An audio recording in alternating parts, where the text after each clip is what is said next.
Staying the course, staying on your lifestyle medicine plan. Gosh, why is it so difficult? Today, talking about lifestyle medicine and how to stay the course. Let's go.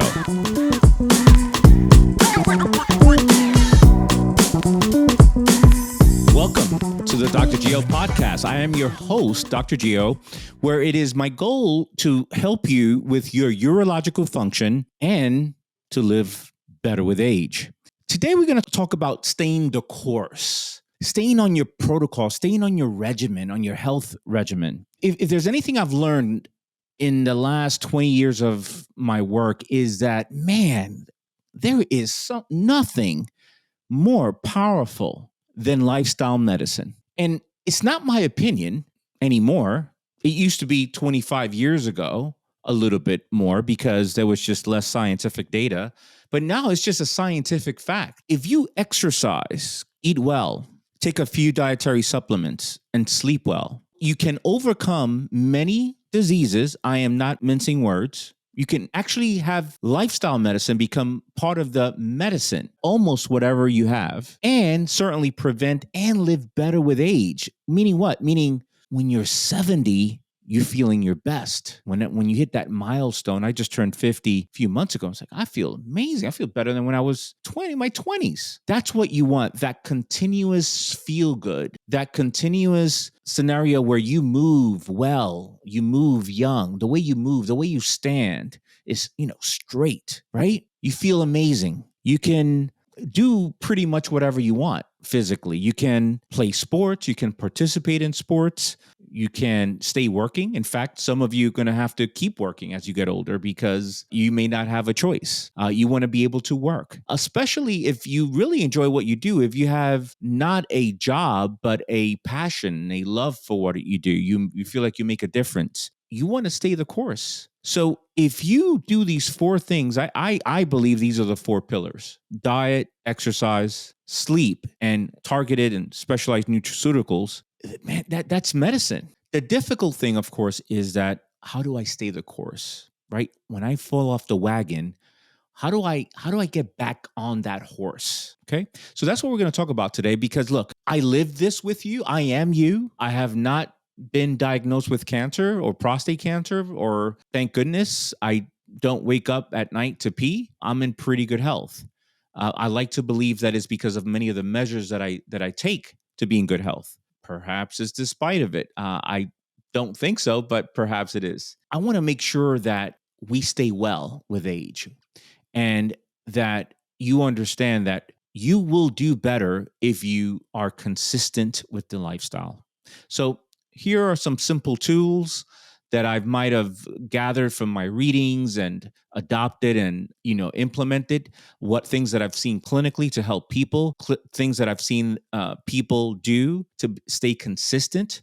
And those that are more consistent with lifestyle medicine, they do better. They do better even after a diagnosis. I think we'll go in steps, right? So the main thing here is, number one, don't wait till you're motivated. Forget about being motivated. 90% of the times when I wake up in the morning, I don't want to work out. I do it anyway. I like to stay under those bed covers, particularly during those winter months, just like you do. You got to get up. You got to get up from your bed, and you can't think about it. Once it's time to get up, you don't stay and think, you go. Let's start with exercise. Actually, that's a good starting point, because I think that's where people kind of fall off most of the times. It's likely the most important thing to do. So out of these four things, if you ask me, well, what's most important? I can't do everything. Exercise. If you are physically active, you can sort of is the operative word, can get away with not doing everything else perfectly. And again, sort of. You want to always look at these four things and say, where am I lacking? Where's my weakest area? Do I exercise well, but man, it's hard to eat well? All right, so that's my area of focus. Do I exercise well, but my sleep is horrible? Well, then sleep is what you need to focus. I love taking supplements, but man, that's easy. But, exercise is what, so then exercise is your focus, right? So you always have to evaluate, what are my weakest points? Where are my weakest points, right? So let's start with exercise. It's always better to get it over with in the morning if you can. right? So it's better to get up at 5 or 6 in the morning and get it done. There is a physiological benefit to start your day, sort of get your endorphins kicked in. You get a dopamine response that makes you feel good for most of the day. Get it out of the way because, as you know, things will get in the way if you wait. Other priorities. So it's better in the morning. You better able to, for example, you would go on an empty stomach. There's no need to have a meal beforehand. You drink water and water with electrolytes. You can have just black coffee as well, but I think water is best with electrolytes. And that's it. No meal necessary. Now your body starts using whatever glycogen and glucose it has in the body, and it may not have much because you haven't eaten all day in about 8 hours or 10 hours. And then it starts utilizing fat for energy, right? So mornings are best, but exercise at any time is good too, right? So if I go to sleep late, for example, if you go to sleep late for whatever reason and you wake up later the next day, well, maybe you need to sleep. So then you would try to get something in later on that day. But you have to block it. You have to schedule it. It has to be in your calendar where nothing interferes with that period of exercising. You have to take it serious. Take it serious. How often? 7 days a week. Dr. Gio, you're crazy. 7 days a week. 7 days a week, you do something physical. Why? Because A, it's important for your health. B, it becomes a habit. Every day you get into the habit of doing something physical, okay? And then you still stay physical and do physical exercise when you go away on vacation. You take your gym gear with you. This is a lifestyle. This is not a temporary thing. This is not a New Year's resolution. This is a lifestyle, okay? Here's another tip. If you plan to get up in the morning the next day, you have to plan that the evening before. And the evening before, you're saying, I'm going to get up to train, not let me see if I get up. So the self-talk matters. Well, let's see if I get up. You're not getting up. I might get up tomorrow morning to exercise. You're not getting up. I will get up tomorrow morning to exercise. And in fact, my gear is ready to go. I get up, put this on, and I'm gone. You want to take it serious. Let's move on to diet. The reality is that you don't have to be 100%. You could be 80%. And 80% from all the diet books and research I've done, the best diet is A, eat less.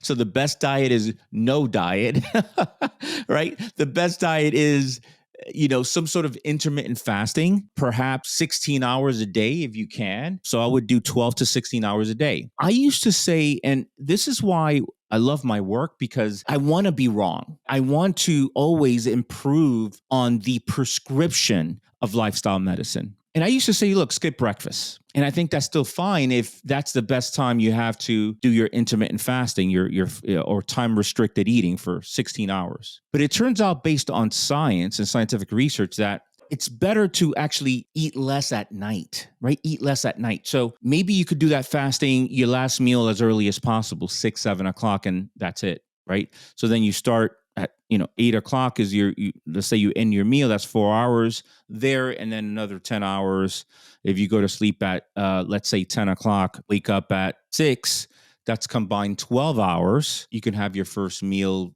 at 8 or 9 or whatever. Remember, you don't need breakfast.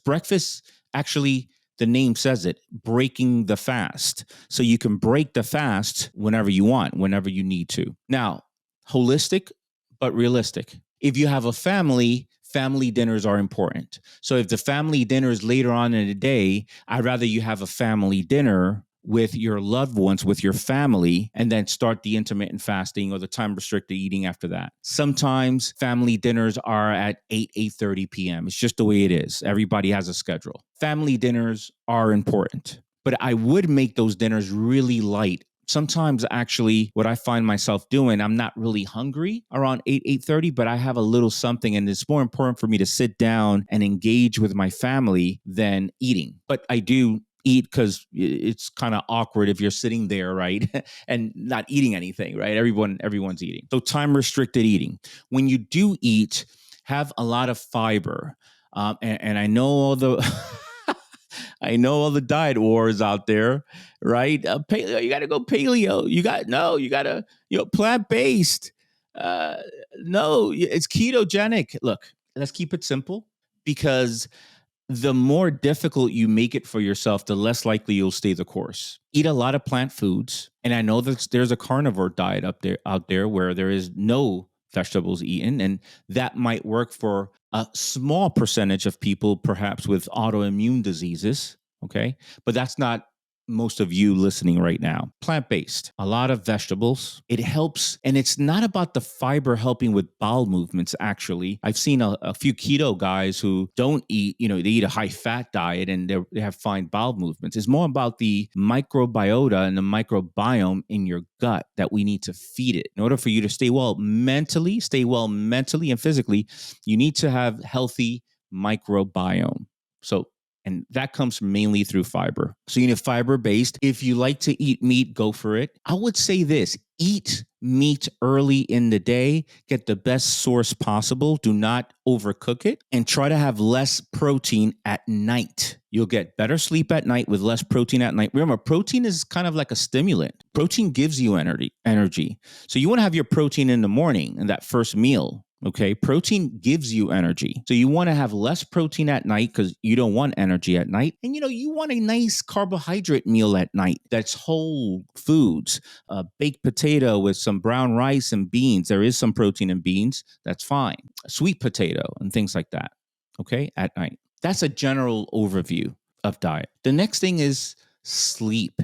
And I know some of you guys struggle with sleep. Listen, out of thousands of people I've seen in my clinic, I'll tell you, and this is with prostate cancer, with enlarged prostate, prostatitis, urinary problems, wellness, male wellness, whatever. 90% of the guys I've seen who report having sleeping issues, they do better just from behavioral changes. They don't have true insomnia. They just do better from behavioral changes, making sleep a priority, changing your mindset about sleep.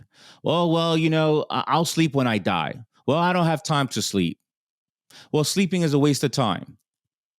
This whole, I see a lot of these influencers out there who are business people and, with this grinder mentality, hustle mentality, don't sleep, just hustle and keep working. That's the wrong message. That's the wrong message. I mean, nothing wrong with grinding and hustling and working hard and doing the things. I work very hard, but not in the expense of not sleeping, right? So I think if we change the mentality of the importance of sleep, just changing that mentality is important. I'm going to prioritize it. And then you say, look, at 10 o'clock, I'm going to start my winding down process, or at 9 p.m., right? Because you do need transition time from daytime to nighttime. Some of you. I know that some of you can just put your head on that pillow and fall asleep. Remember, we're not looking for 8 hours of sleep or a quantity of sleep. We're looking for quality as well. So if you have your meals earlier, if you don't drink alcoholic beverages 3 hours or so before going to sleep, and if you don't have caffeinated beverages up to 5, 6, 10, 12 hours before going to sleep, depending on how your metabolism for caffeine works, then you're going to have better quality sleep too. Okay, so make sleep a priority. Lastly, nutraceutical supplements. I do believe that nutraceutical supplements are very important. The right dietary supplement combination can be an excellent and important part of a good lifestyle medicine approach. Okay, which ones? It depends, but generally, a good multi. You may not need a multi. The better your diet, the less multivitamins you need. So you have to be honest about your diet. If your diet is not great, less than 50% of the times, then you want a multi. You want vitamin D, controversial as always, but vitamin D is important. Very little downside from taking vitamin D and a lot of upside. Helps with immunity. It seems to have some level of antiviral benefits, whether it's through the immune system or other. Helps lower inflammation. Very important. Helps with longevity. Very important. Vitamin D. You want vitamin C.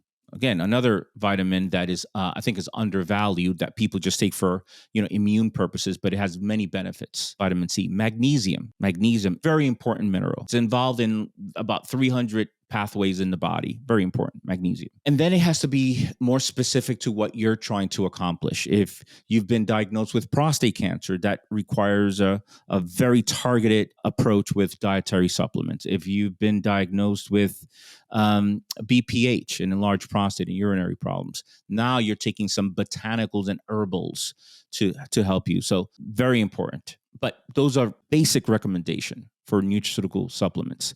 And sometimes and oftentimes it's better to take it both in the morning and at night. And I know some of you, some of you struggle with that nighttime dose. I know it. I know it. Try to remember, because the goal is to have these important nutrients and botanicals in your bloodstream 24 hours a day. And that's how it works for most supplements. And I know some supplements and nutraceutical supplements, you want to use it intermittently and things like that.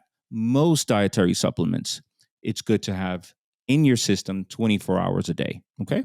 And that's it. Again, you have to take some time to evaluate your health and your lifestyle medicine approach, and where are the areas that you're struggling with, and put some more time into that. You don't have to be perfect. You don't have to be perfect, but you do need to be cognizant of your lifestyle medicine approach, and every move you make or don't make, not, exercising. And by the way, even with exercising, one thing is doing the physical exercise every day, and then you have to stay physically active. Stay moving.